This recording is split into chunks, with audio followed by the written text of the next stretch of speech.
Hello, I'm Don Hall. This is at Don Hall Works YouTube. And I'm in Merced, California with Loren Lukens, who is a master potter who is going to demonstrate for us the basics of making a teapot. Hi everybody, this is Loren. There's nothing very basic about making a teapot. It's the epitome of potter's art. It has basic shapes. It has a base, a handle, a spout, and a lid. I'm going to be showing you a couple of different ways to do several of these, but I'm going to try to keep it simple this time. Hope you enjoy it. All right, let's get going. I've wedged up 2 pounds of clay. That's about what I need for the body, the main part of the piece, and I'll start throwing now.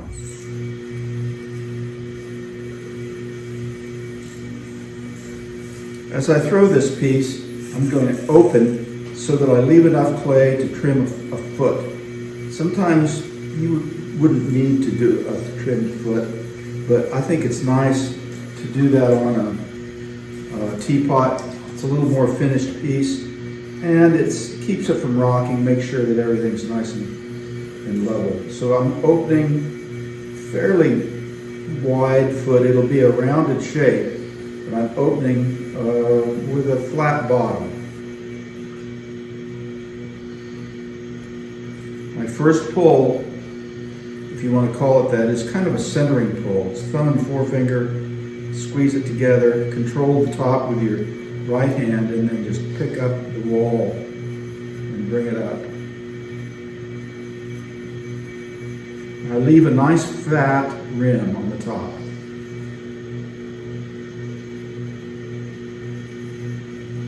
And now I'll start pulling from the outside edge.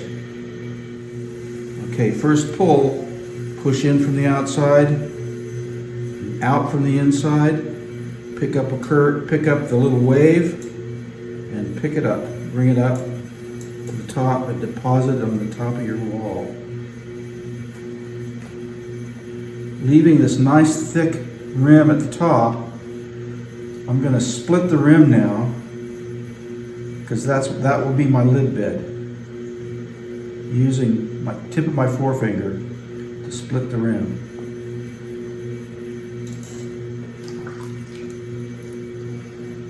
All right, time for pull number 2.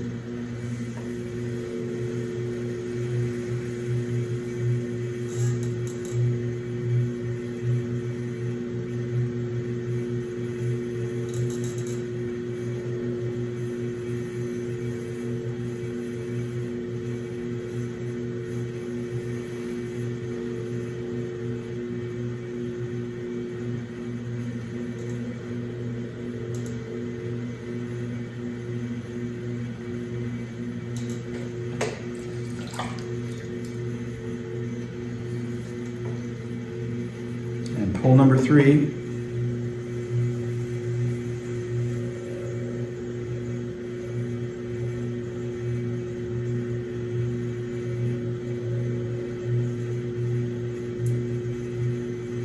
If you take more than 3 pulls to bring the wall up, you're getting the wall so wet that it's a diminishing returns. So try to have the discipline to get all of your throwing done in 3 pulls. Now to bring the top in some here, maintaining that lid bed.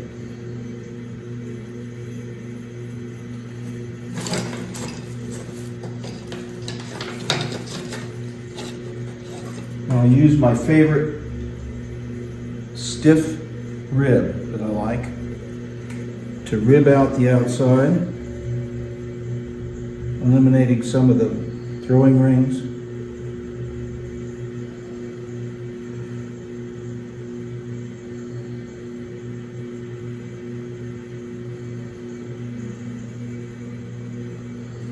I have water on the inside of my pot, so I'm going to use this sponge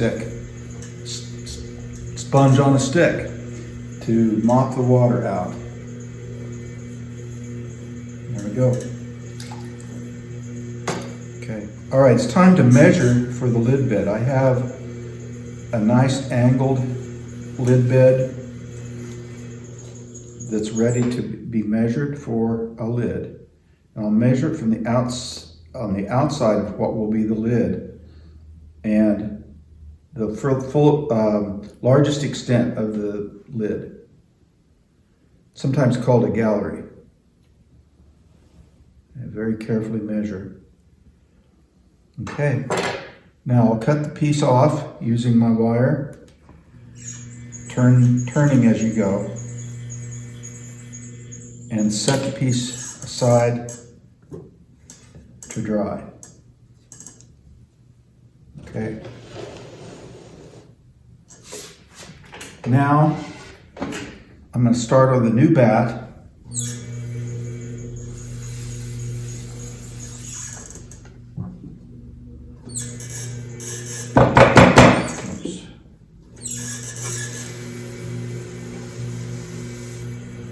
And a new piece of clay that I've wedged up,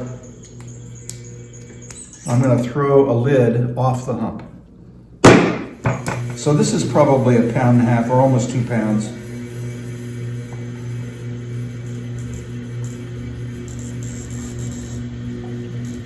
So this lid will be thrown right side up, so you'll see the lid, and I think this will make sense as I get going on it.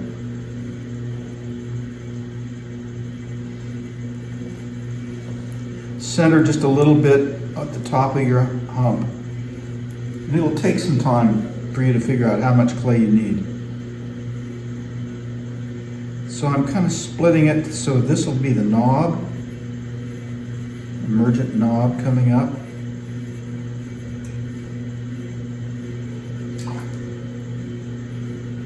And I'll get a measurement to get an idea of where I'm going. So that's about how big I need it to be. And I can kind of imagine this now.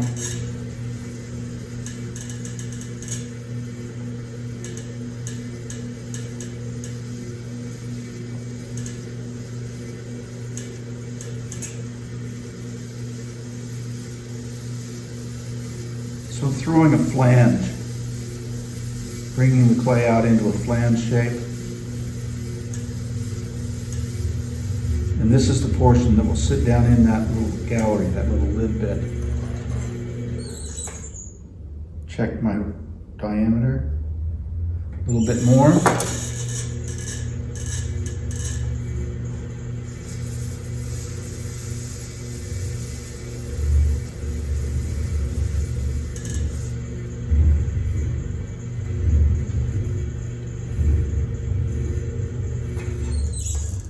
Check again.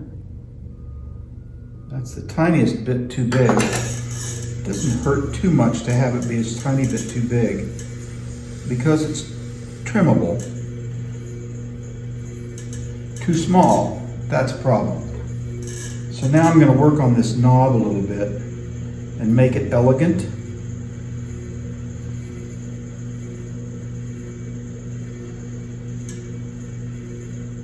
The top of the knob, I don't want it to be completely flat. Nature abhors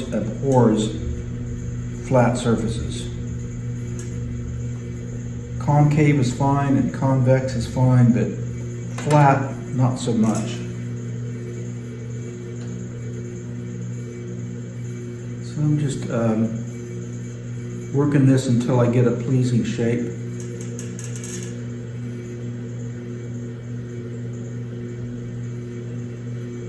It has to be enough so that you can get your fingers around it and grab it comfortably.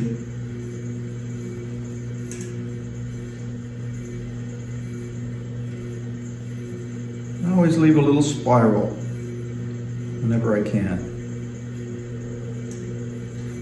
I'll check my width one more time. That's good. Use a tool to score a line that is sufficiently deep that it will clear the pot and not cut through it. And then, using my cutoff wire, I'll lay that into that groove very carefully and pull it through. Then I can just pick this lid up and set it over by the pot. And now I'm going to make a spout from the same lump of clay. I'm starting with a fairly broad base. Once again, I don't need to go all the way to the bat because I'm throwing this off the hump, and I'll cut it off. I'll enter, open,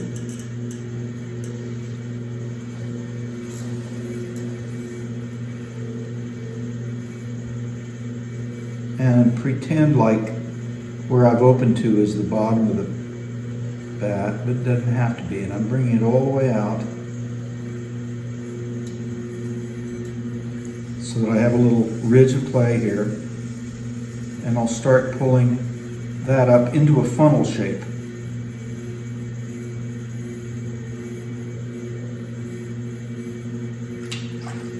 It may take some practice to learn how to do this, and I think it's not a bad idea when you make your first teapot to make a couple of lids, 2 or 3, and then you can choose which one you want to use.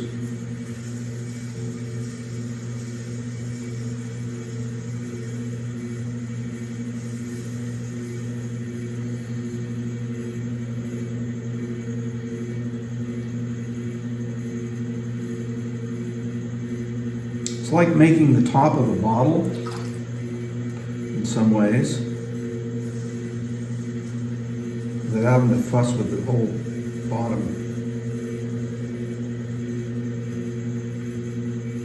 The spout needs to be fairly thinly thrown. You don't want a big hunky thing. You just don't want that much weight hanging off the front of your pot. So I'm being very careful to throw fairly thinly.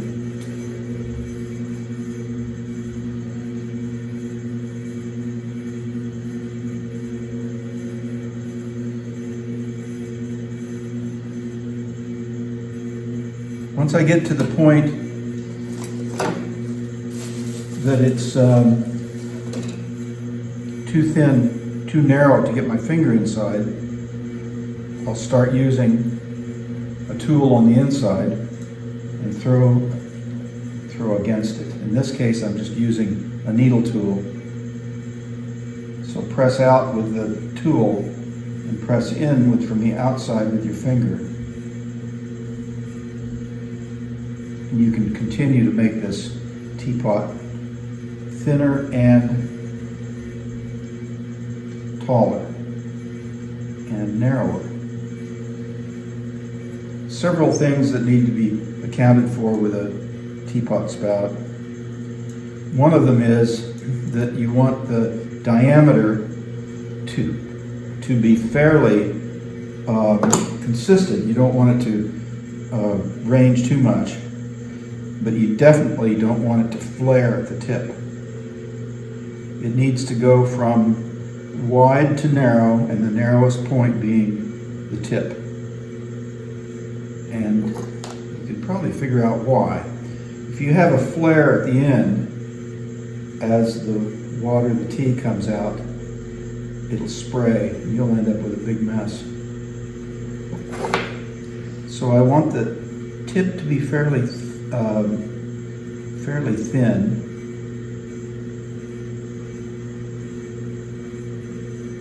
And angled slightly, so that as the tea comes out, the sharpest point is right at the edge, front edge.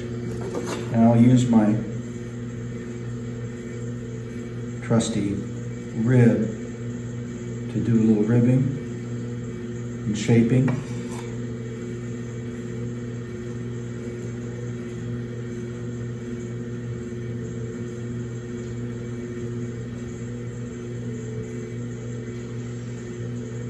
And I'm going to give it one real quick twist, because I sometimes like to have a little twist to these, so see if I can. There you go. Let's go a little spiral to it now. Little joie. And once again, I'm going to incise a line right at the outside edge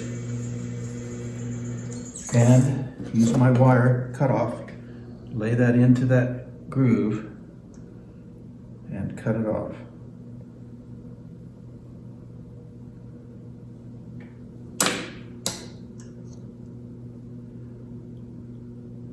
And there's the spout.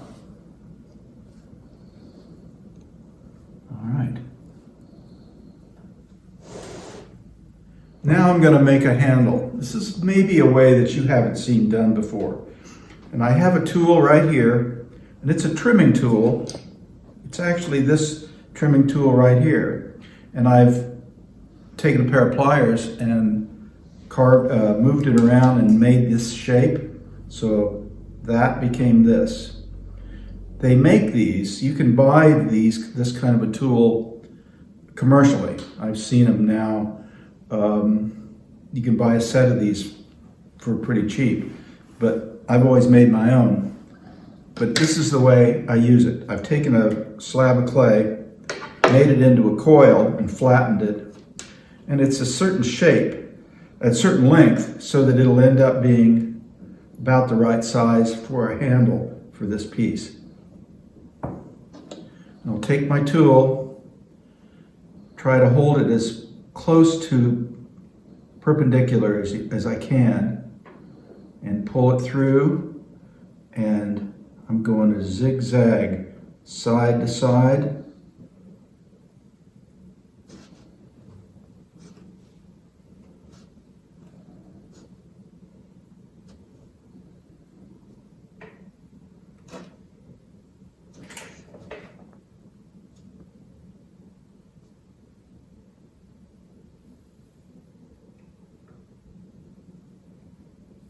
Okay, I pulled it all the way through. Doesn't look like much now, but let's peel this thing apart. Open it up.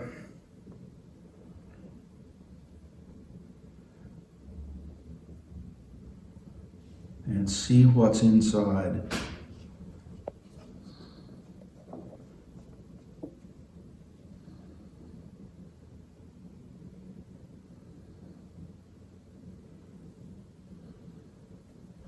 There you go.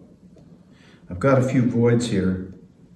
That means I didn't do a good enough job of wedging the clay. I think that I can fix that with a little patch and everything will be fine.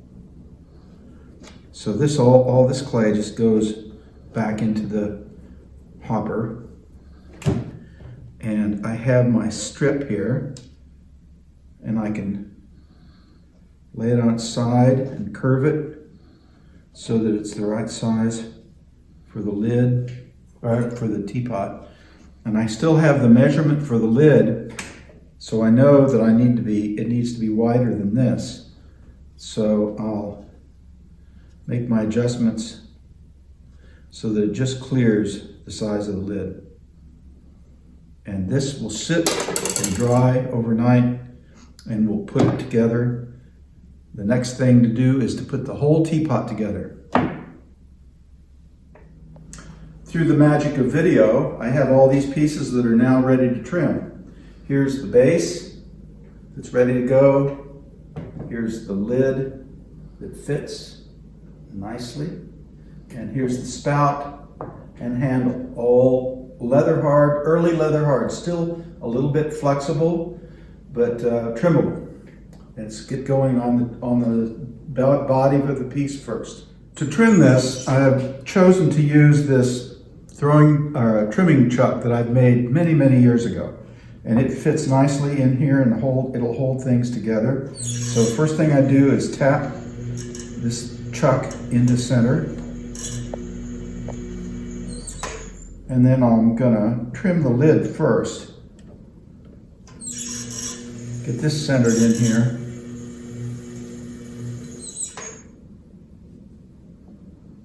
Can be a little bit tricky. And I'll put the lid in. Let's check for size. That fits really nicely.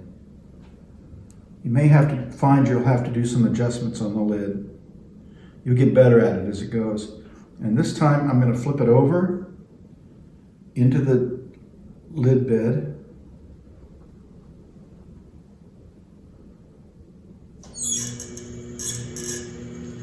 And now I have a nice secure lid ready to be trimmed.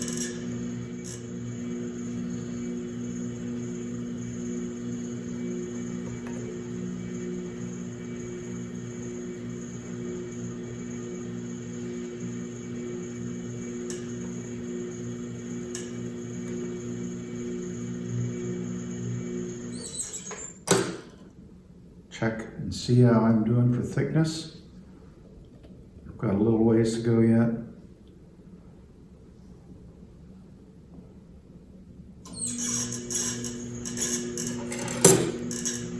Oops.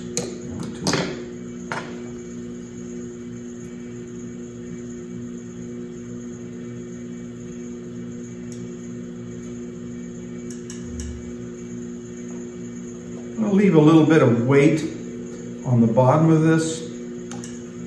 This technique of lid making depends on the counterbalance of weight down in the piece to keep it from tipping out. So I'm leaving a little extra thickness down here and not trimming into this foot too much.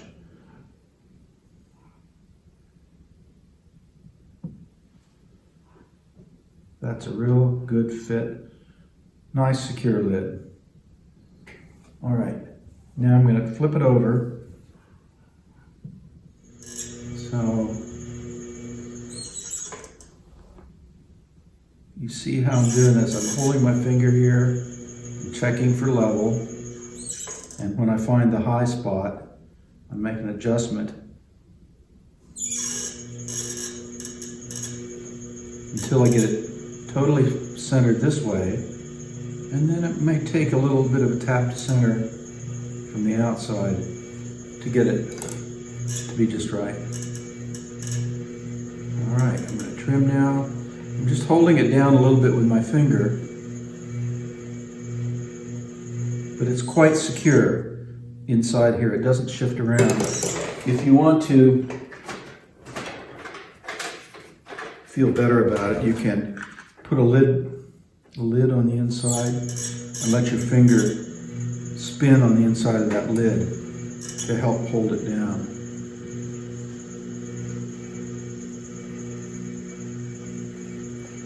Whoa. Moved on me.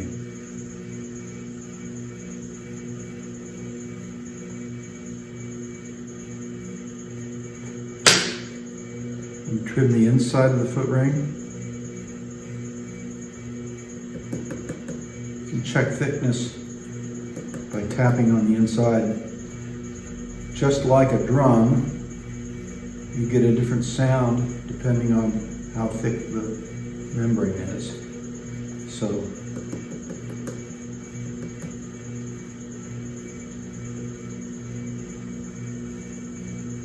it's an acquired knowledge. You get to recognize the sound and know how thick the clay is.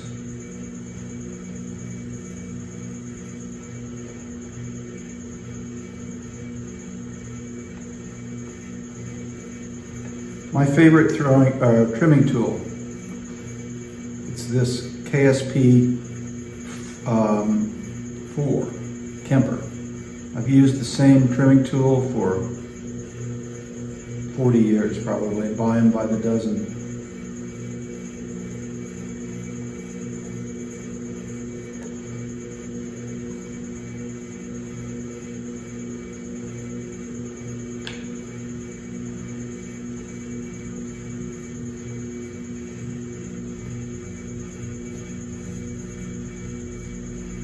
I've always used the tip of my finger to burnish the clay on the foot because it will have no glaze on it. It needs to be smooth and pebble free. All right, that's it. And now I have the lid is finished, and it's time to put the spout on.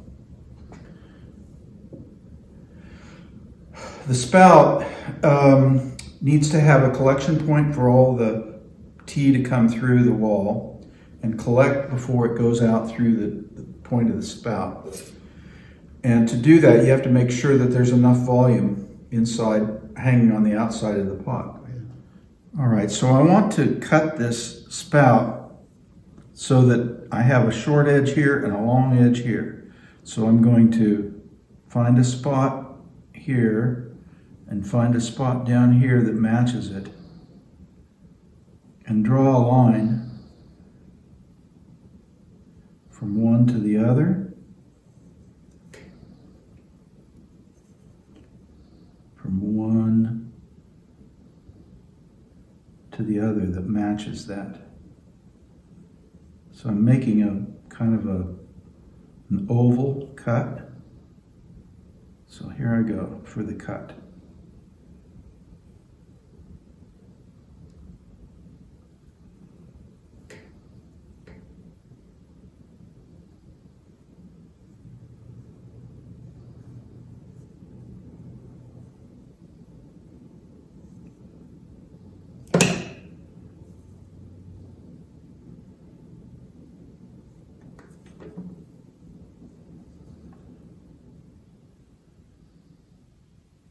So that's more or less what I want. But it needs to be at the right angle. So I'm going to trim this so that it bevels in.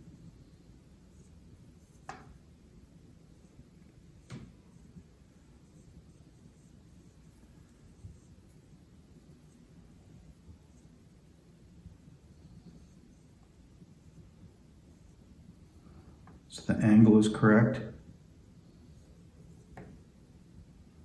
And then check this again. That's pretty good. It's going to take a little bit of convincing. One thing to consider is the tip of the spout needs to be higher than the level of the lid, or at least as high. Otherwise, when you fill the teapot up with liquid, it'll pour out the spout before you even start. So keep that in mind. Make sure that the angle of the lid of the teapot spout is upward. Now I'm going to mark this and scribe all the way around.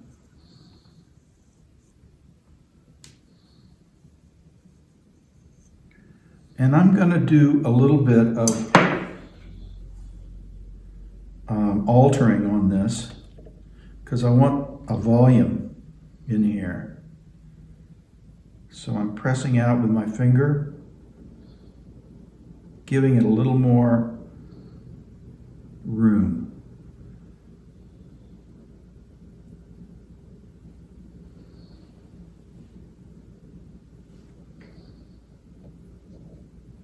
There we go. The next thing is to cut holes for the spout. In this case, I'm going to do some fairly large holes. This is the area that I'm going to be covering. So I'll make some good sized holes.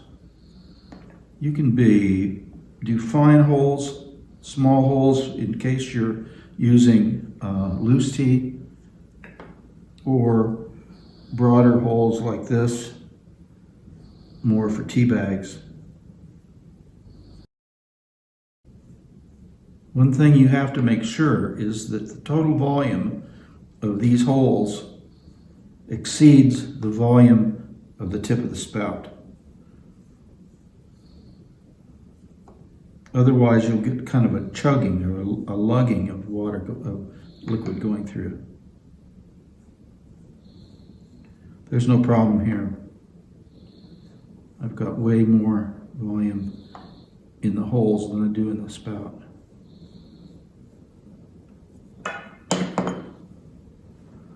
All right. on the score.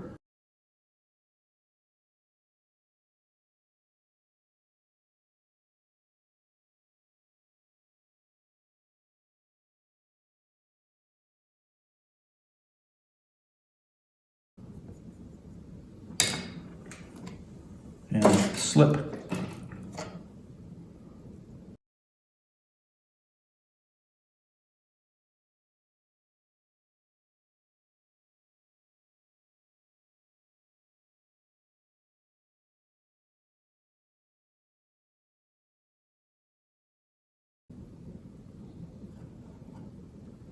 And attach.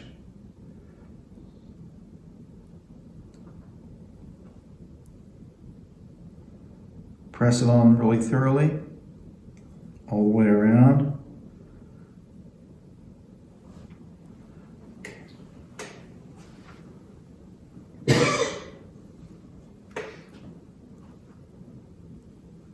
And smooth it in with the tips of your fingers. For starters, make sure you did a good job with that.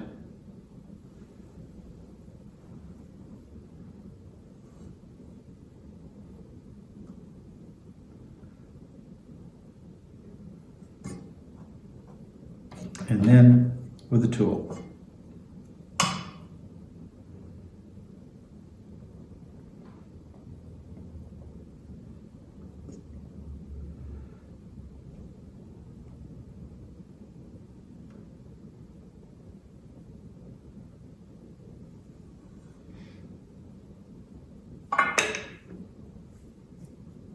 There we go.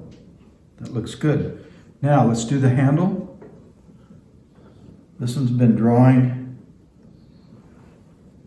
and it's just the right shape, but it's needs to be trimmed a little.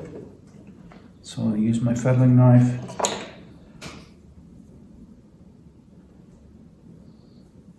And cut it at an angle that is appropriate for what I want to attach it to. And you see that? Mm-hmm.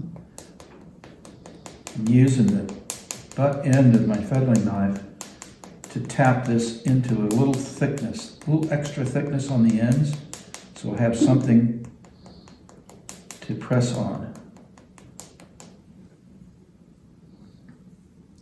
And this needs to be trimmed also at an appropriate angle.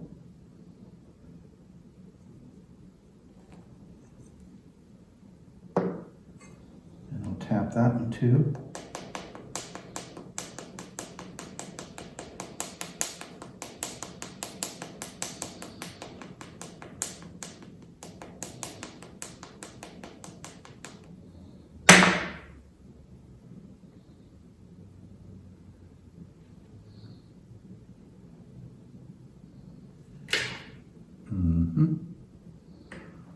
Check it for straight.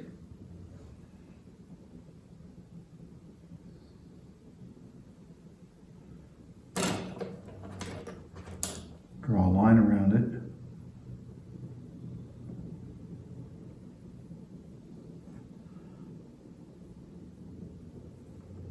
And score.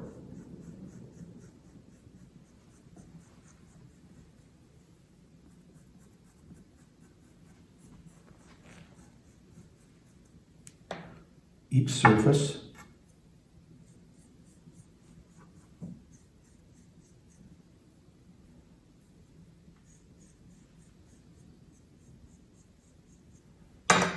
And slip.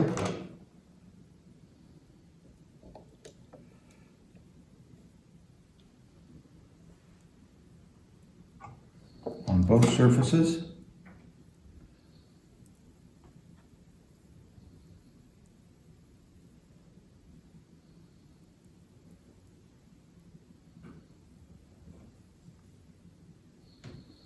Then, let's see if I got this right. I think I have flipped it around. There we go. check for till it's straight again, and then press it in place.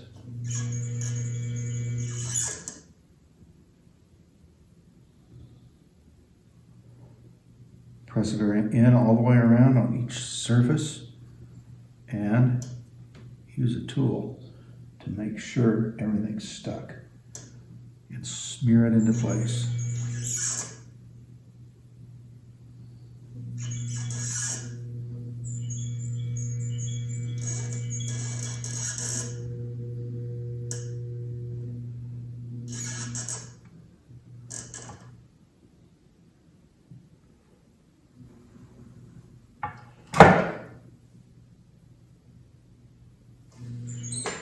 It's Teapot.